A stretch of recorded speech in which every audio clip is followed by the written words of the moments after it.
In the ledger books of Virginia plantations, Thomas Jefferson calculated human reproduction with the cold precision of a livestock breeder.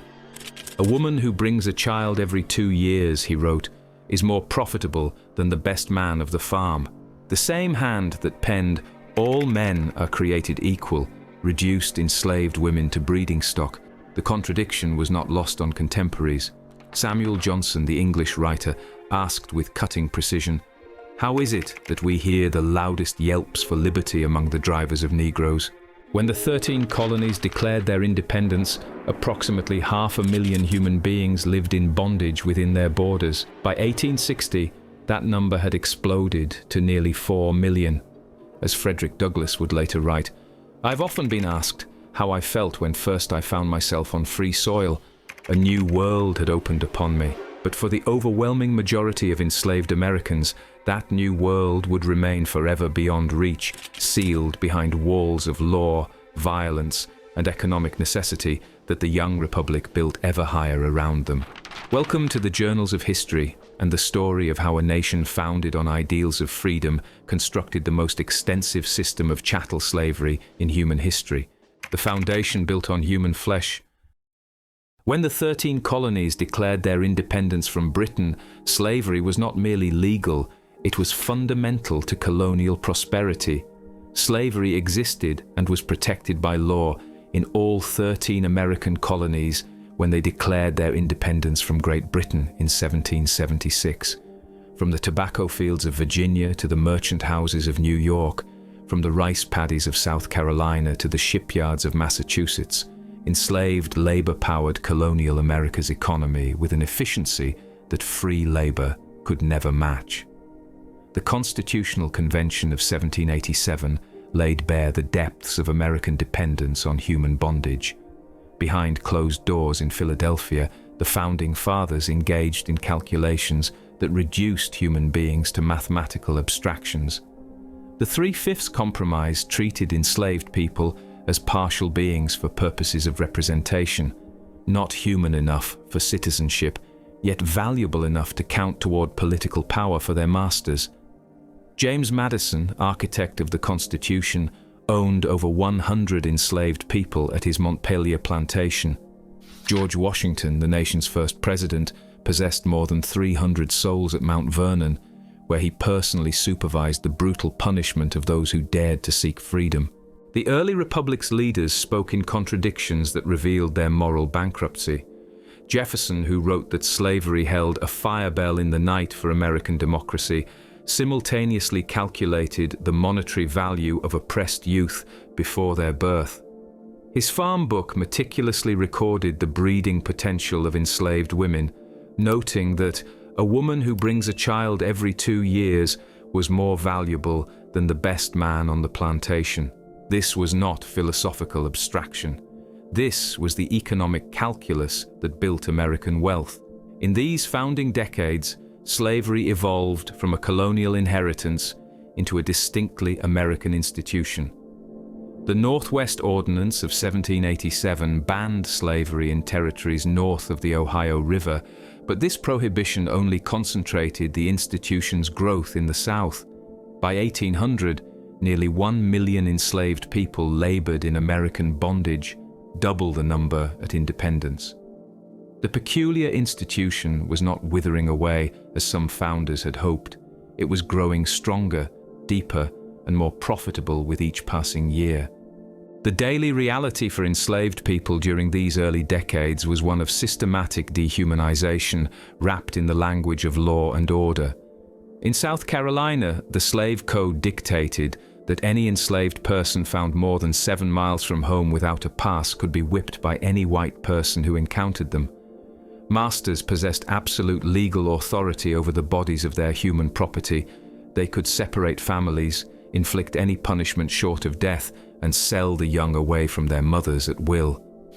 Mary Prince, an enslaved woman in the Caribbean whose narrative would later reach American audiences, described the terror of the auction block. The buyers pull and haul the poor creatures about and examine them just as if they were cattle, feel their limbs, look into their mouths, and make them jump about that they may see how they are made.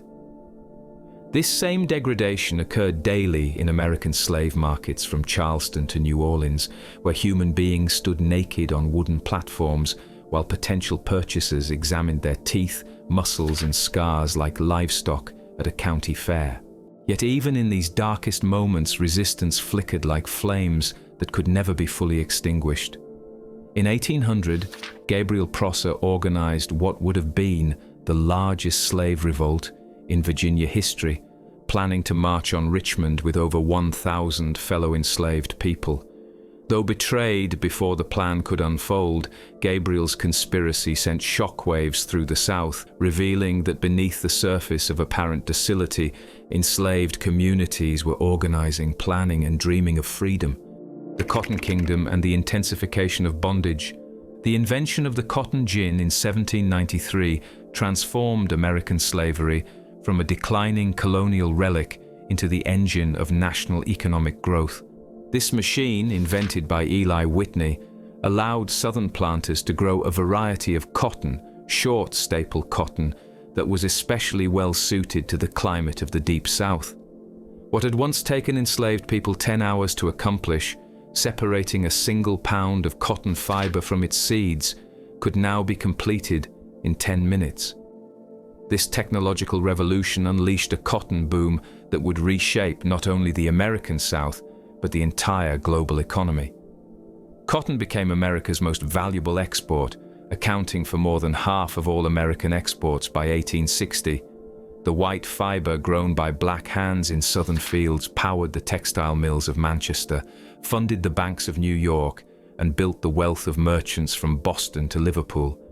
King Cotton ruled not through royal decree, but through the merciless mathematics of profit, and every bale required the back-breaking labor of enslaved people working under the scorching southern sun.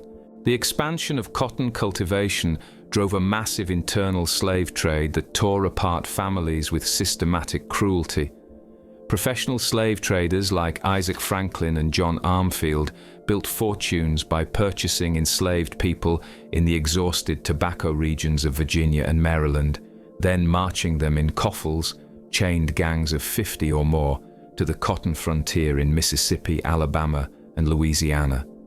These forced migrations separated an estimated 1 million enslaved people from their families between 1790 and 1860.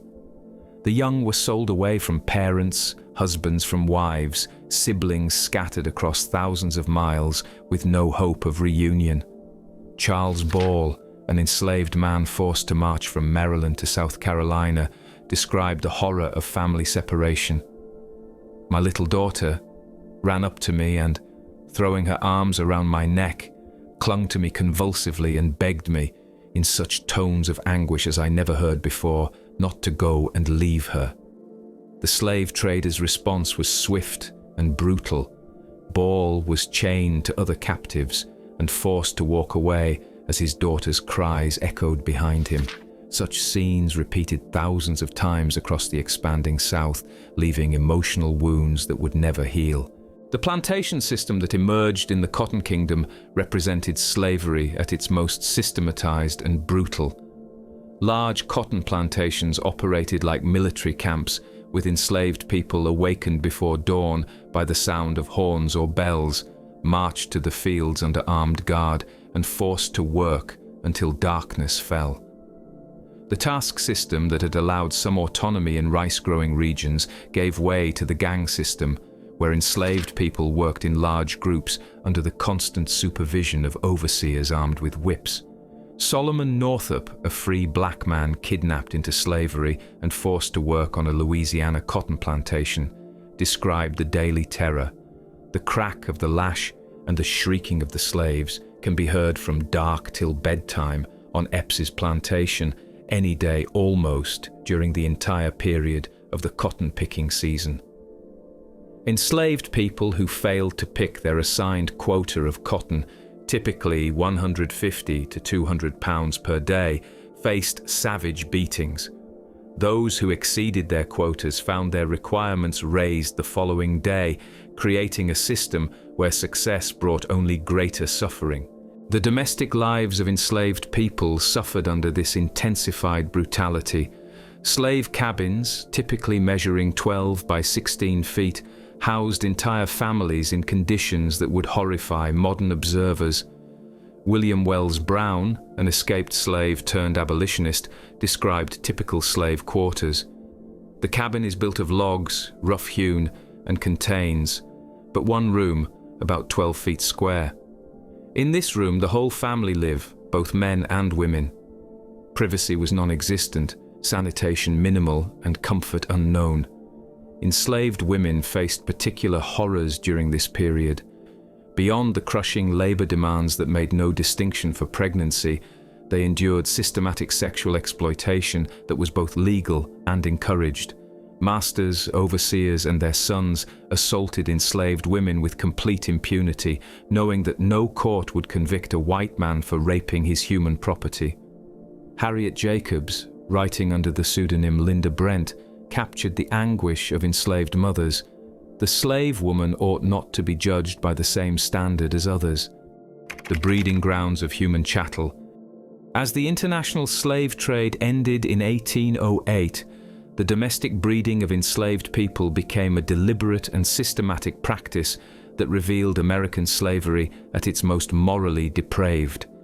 What had once occurred as a byproduct of plantation life became a calculated business strategy designed to maximize the production of human property.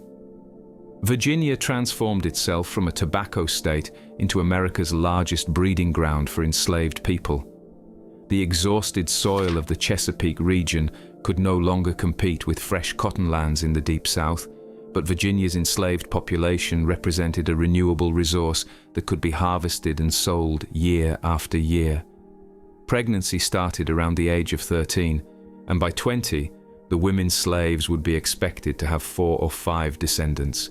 To encourage birth, some population owners promised women slaves their freedom after they had produced 15 heirs. The calculations were cold and methodical. Thomas Jefferson recorded in his farm book that enslaved women produced a 4% annual return through their breeding capacity alone, a profit margin that compared favorably to other investments of the era. Plantation records from Virginia and Maryland reveal the systematic tracking of enslaved women's menstrual cycles, pregnancies, and birth rates. Masters kept breeding records as meticulously as modern farmers track livestock, noting which enslaved men were paired with which women to produce offspring with desired physical characteristics. Enslaved women became trapped in a nightmare where their reproductive capacity determined their value and treatment. Those who bore many young quickly were rewarded with better food, lighter workloads, and small monetary gifts. Those deemed infertile faced sail to the Deep South, where life expectancy was measured in years rather than decades. Fanny Kemble, wife of a Georgia planter, recorded her horror at discovering the systematic breeding program on her husband's plantation. The women are constantly in the family way, owing, as they say, to the overseer and the neighboring planters, who make them gifts of money and presents to breed. The auction blocks of Richmond, Charleston, and New Orleans became showcases for human breeding programs. Advertisements in southern newspapers described enslaved women as very prolific or a good breeder, while the young were sold with promises of their future reproductive potential. A typical advertisement from the Richmond Inquirer read, "For sale, a Negro woman, 24 years old, and her young, one 8 and the other 3. Said Negro woman is very prolific in her generating qualities and affords a rare opportunity to any person who wishes to raise a strong and healthy lot of servants for their own use." Male enslaved people were selected for breeding based on their physical size, strength, and perceived genetic superiority. Some masters maintained detailed stud books, similar to those used for prize horses, tracking bloodlines and genetic traits across generations. Large, strong men were encouraged or forced to father offspring with multiple women, creating extended family networks that could be torn apart and sold at any moment. The psychological trauma of breeding programs extended beyond the immediate victims to poison entire communities. The young knew they had been bred like animals for profit. Parents understood that their love for their youths made them more vulnerable to their master's cruelty. Love itself became a weapon that could be used against them. The threat of family separation hung over every enslaved household like a constant sword, making normal family relationships nearly impossible to maintain.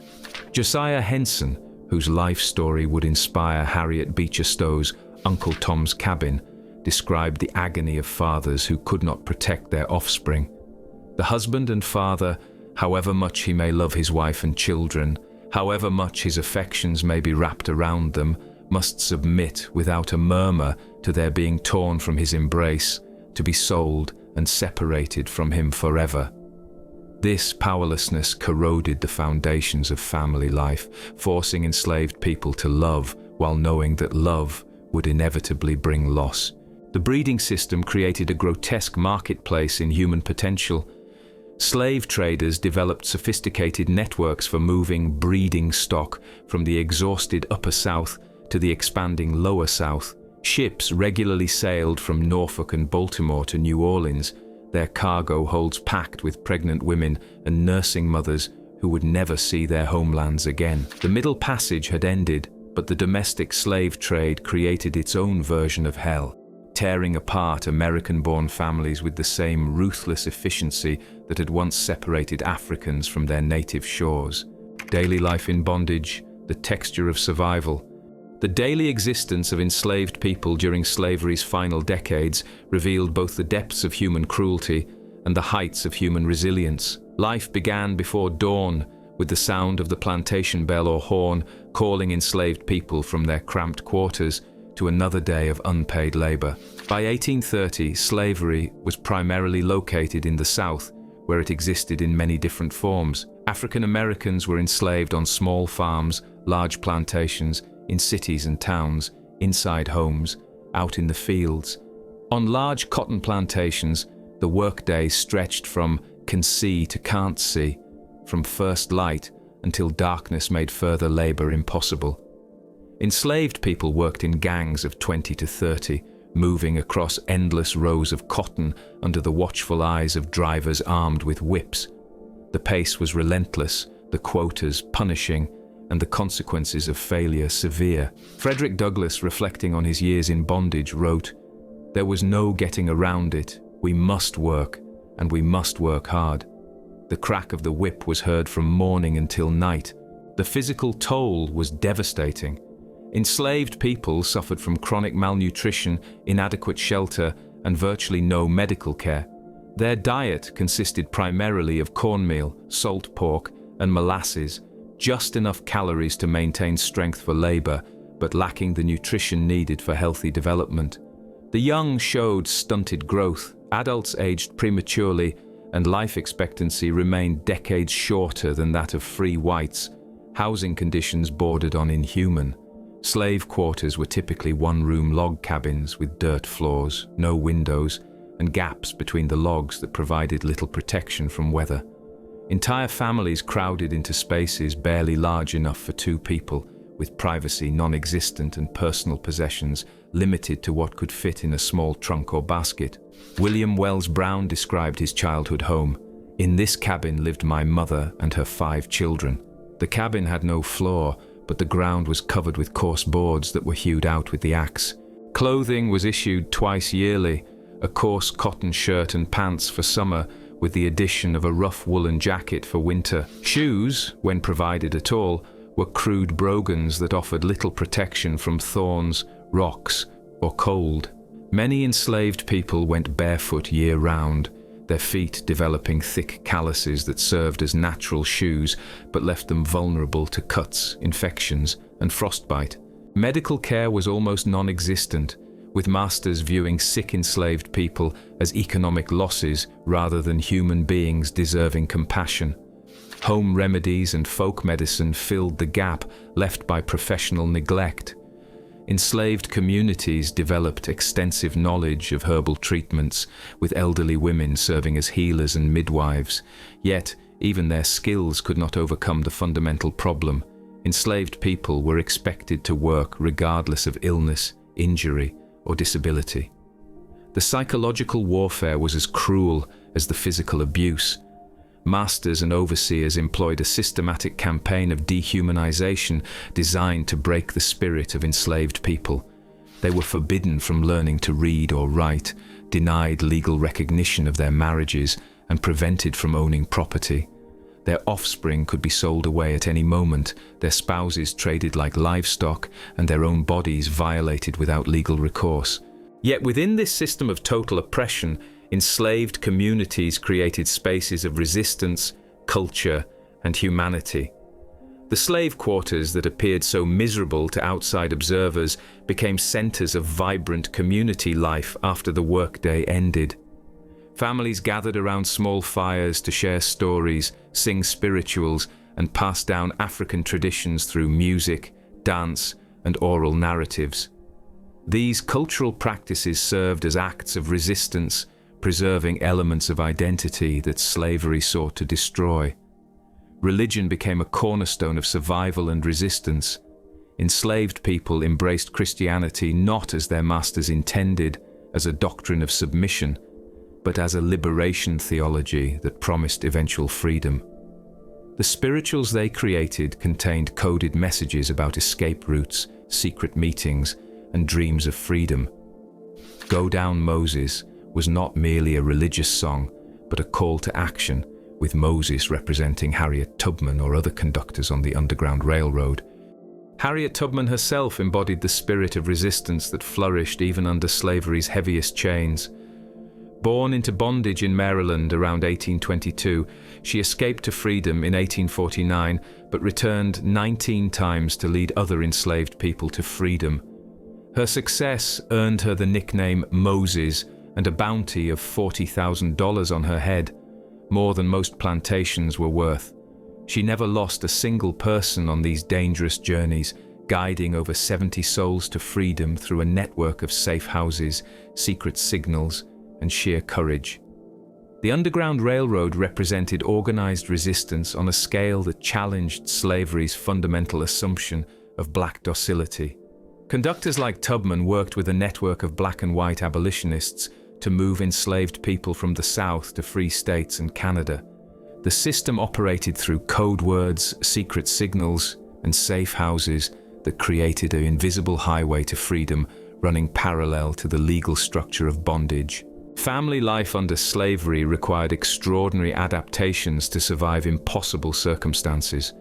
Parents taught the young to be subservient around whites while maintaining their dignity and humanity in private. They created extended family networks to provide support when blood relatives were sold away. They told stories and sang songs that preserved family histories and cultural traditions. They found ways to express love and provide guidance even when the law denied their very humanity. The strength of enslaved families was remarkable, given the constant threat of separation. Marriage ceremonies, though legally meaningless, created strong emotional bonds that often endured despite physical separation. Parents made enormous sacrifices to protect the young, sometimes sending them away to prevent sale or abuse. The young learned early that their parents' love came with limitations imposed by the master's power, yet they also learned that love itself was a form of resistance against dehumanization. The final reckoning, war, and emancipation. The decade of the 1850s witnessed slavery's final expansion and the growing recognition that America could not endure permanently half slave and half free. The Compromise of 1850 temporarily eased tensions by admitting California as a free state while strengthening the Fugitive Slave Act, but it only delayed the inevitable reckoning. The Kansas-Nebraska Act of 1854 sparked Bleeding Kansas, where pro-slavery and anti-slavery settlers fought a preview of the larger conflict to come. Harriet Beecher Stowe's Uncle Tom's Cabin, published in 1852, brought the realities of slavery into northern parlors and revealed the moral bankruptcy of the peculiar institution to millions of readers. Based on real testimonies from escaped enslaved people, the novel depicted the systematic cruelty of slavery with unprecedented emotional power. Southern defenders of slavery correctly recognized the book as a mortal threat to their system, banning it throughout the slave states and denouncing it as abolition propaganda. The Dred Scott decision of 1857 marked slavery's legal triumph and moral nadir. The Supreme Court ruled that enslaved people could never be citizens, that Congress had no power to prohibit slavery in federal territories, and that black people had no rights which the white man was bound to respect. The decision opened all federal territories to slavery and suggested that free states themselves might eventually be forced to accept human bondage. Frederick Douglass responded with prophetic clarity. This very attempt to blot out forever the hopes of an enslaved people may be one necessary link in the chain of events preparatory to the downfall and complete overthrow of the whole slave system. John Brown's raid on Harper's Ferry in 1859 demonstrated that the sectional crisis had moved beyond political compromise. Brown and his small band of followers, black and white, attempted to seize the federal arsenal and arm enslaved people for a general revolt. Though the raid failed and Brown was executed, his willingness to die for black freedom electrified abolitionists and terrified slaveholders. Southern newspapers spoke of slave insurrections and northern conspiracies, while enslaved people throughout the South whispered of a white man who had given his life for their freedom. Abraham Lincoln's election in 1860, on a platform of preventing slavery's expansion, triggered the secession crisis. South Carolina led the way, declaring that Lincoln's Republican Party threatened the institution of slavery.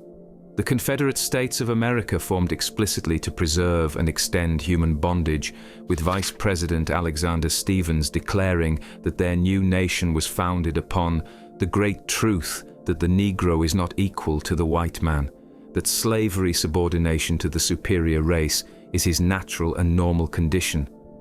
The Civil War began as a conflict over Union and secession, but it quickly became a war over slavery itself. Enslaved people forced the issue by fleeing to Union lines in such massive numbers that they created a crisis the federal government could not ignore. These contrabands, as they were initially called, provided crucial intelligence about Confederate positions, served as laborers for Union armies, and eventually became soldiers fighting for their own freedom. The Emancipation Proclamation of January 1, 1863, transformed the war's moral landscape by declaring freedom for enslaved people in rebel states. While limited in scope, it did not apply to border states or areas under Union control. The proclamation made clear that Union victory would mean slavery's destruction. Frederick Douglass called it the first step on the part of the nation in its departure from the thraldom of ages. Enslaved people did not wait passively for liberation from above. As Union armies advanced through the South, plantation discipline collapsed and enslaved people took freedom into their own hands. They abandoned cotton fields, refused to obey overseers, and flocked to Union camps by the tens of thousands. This massive self-liberation represented the largest slave revolt in American history, involving not hundreds, but hundreds of thousands of people who chose freedom over bondage when the opportunity arose. The enlistment of black men in Union armies marked a revolutionary transformation in American military and social policy. Nearly 200,000 African Americans served in Union forces, with most being formerly enslaved people fighting for the freedom of their families and communities. Their battlefield courage demolished racist stereotypes about black military capability and proved that enslaved people were willing to fight and die for freedom when given the chance. The war's final years witnessed slavery's death throes as a coherent social and economic system. Confederate armies increasingly relied on enslaved laborers to build fortifications, transport supplies, and produce food, but this dependence undermined slavery itself, as enslaved people gained increased mobility and awareness of their strategic importance. Masters fled with valuable enslaved people to avoid advancing Union armies, creating chaos and opportunities for escape. By war's end, slavery had effectively collapsed across most of the South even before legal emancipation arrived. The 13th Amendment, ratified in December 1865, formally abolished slavery throughout the United States, ending nearly 250 years of legal human bondage. Yet the amendment's passage marked not slavery's sudden death, but the legal recognition of its practical collapse under the weight of war, resistance, and moral condemnation. The moment of emancipation revealed both the magnitude of what had been destroyed and the enormous challenges that lay ahead. 4 million formerly enslaved people found themselves free, but without land, education, or economic resources. The plantation system that had organized Southern society lay in ruins, but nothing had yet emerged to replace it. Freedom had been won, but equality remained a distant goal that would require another century of struggle to approach. As Union troops marched through the South in 1865, they encountered scenes that captured both slavery's collapse and the resilience of those who had endured it. Enslaved people gathered in plantation yards to hear the Emancipation Proclamation read aloud, some falling to their knees in prayer, others dancing with joy, many simply standing in stunned silence as the words sank in. Booker T. Washington, then a youth in Virginia, later described that moment. As the great day drew nearer, there was more singing in the slave quarters than usual. It was bolder, had more ring, and lasted later into the night. The story of American slavery from 1776 to 1865 encompasses both the deepest cruelties and the highest nobility of which humans are capable. It reveals how economic interests and racial hatred could create a system of oppression so total that it reduced human beings to property, yet also demonstrates the unconquerable human spirit that found ways to resist, survive, and ultimately triumph over bondage. The 4 million souls who walked from slavery to freedom in 1865 carried with them not only the scars of their oppression, but also the cultural strength, spiritual resilience, and hard-won wisdom that would sustain them through the long struggle for full equality that still lay ahead. Their freedom had been purchased with blood, their own and that of 600,000 Americans who died in civil war. The nation that emerged from that conflict was fundamentally transformed, having finally confronted the contradiction between its founding ideals and the reality of human bondage. Yet the legacy of slavery would continue to shape American society for generations to come, its impact visible in patterns of racial segregation, economic inequality, and social division that persisted long after the last chains had been broken. The end of slavery in 1865 marked not the conclusion of America's racial reckoning, but its beginning. The 4 million people who had been held as property became the foundation upon which a new, more inclusive democracy would slowly and painfully emerge. Their journey from bondage to citizenship, from property to personhood, would define the next chapter of the American story, a chapter written in the freedom they had claimed, the dignity they had preserved, and the future they would build for their children and their children's children.